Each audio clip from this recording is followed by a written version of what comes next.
So here's the dynos that we're mostly using day to day in clinical practice, but now there's a new guy in town. Check this sucker out and see what we got.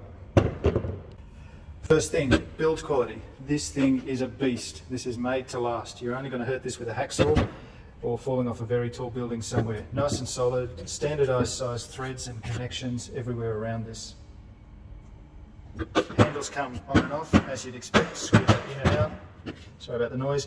Likewise with the pad at the end here, fantastic hook stuck onto there, so that's going to be nice and easy for you to take across, and instead of having to use some of your force plates, we can tack this onto anything you've got a hook on, and you can do a mid-thigh pull here really pretty quickly. Never seen a pad like this before, but it's stood up pretty well. We've been using this a little bit in the clinic here now for about a month and a half since these guys gave it to me, and it hasn't experienced any wear and tear. This one has lasted for ages. You can see only a little bit of wear down in onto there, and that's pretty comfortable against your leg. These ones wear out. This one's in pretty low rotation in the clinic, but that's going to fall apart after maybe 6 months or a year. These ones, fantastic little dyno, but this was rubbish, had a tiny skinny little bit of hard rubber onto there, and so you push that onto any sort of bony prominence and it just hurts. So the podiatrists for us here made this extra padding, which now works just fine. There we go, we're ready to go, and we've got a display in something called LB, whatever the hell that is. Hey guys, there's a reason we don't use pounds, because it's not 1966, get with the program. You can hold this in your hand, that's the way I like to use it, holding it in the clinic, because if you're holding on just here and you get too much force, that can pretty easily spin back around. So holding it like that with one hand, rest it against the heel of your hand just here, other hand just to keep balance. If you want, lock your elbow in against there, and now you can push with your legs rather than your hand, and pretty much nobody's going to beat you. So in practice, here how we go. Going to turn the thing on, so we flip this up, it's pretty cool. Throw that switch, wait a few seconds, I guess things are booting up, and there we go, we're ready to go. As I said, we like this switch, we don't know what it does, but it's pretty cool to push it. Makes me think I'm some sort of scientist or something. Anyway, each time you bump that, you've got to switch this back on, but it's only a few seconds for that to come back on, so that's really no big deal. As I said, don't really know the other reason why they put this on, but it's kind of fun to play. So what's not to like? Well, not a lot really.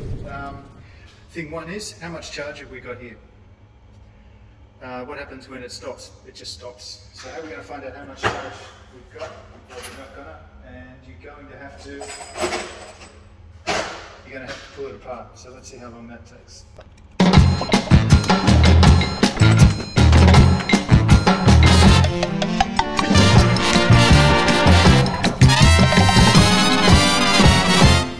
Yeah, I think we might be sticking wing nuts on here pretty soon.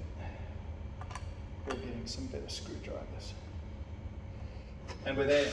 So now what do we do? Well, now you be very, very careful, because to recharge this, you need to take that out. And we plug this into here. And we're away. Find your USB port and you're running. It looks like that was meant to be here, but maybe there was a mix-up somewhere in production and it didn't go into the right spot. I guess version 2, that's going to get sorted out. Carefully take that off.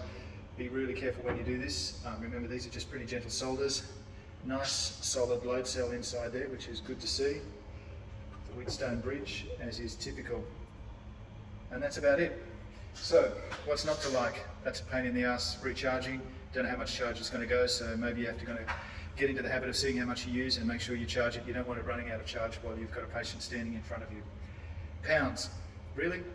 That should be an easy fix for them though, and maybe if you order it off these guys, they'll just be able to switch it over to kilos for the rest of the world. But seriously, what's this? 300, 400 bucks? Okay, buy a couple of them, and you're still going to get change out of what you would have paid for one of these guys. They are pulling our pants down with these. So that's pretty much it. Oh, here's what you should know. These guys, I don't know these guys, it's PeakForce, as you see here.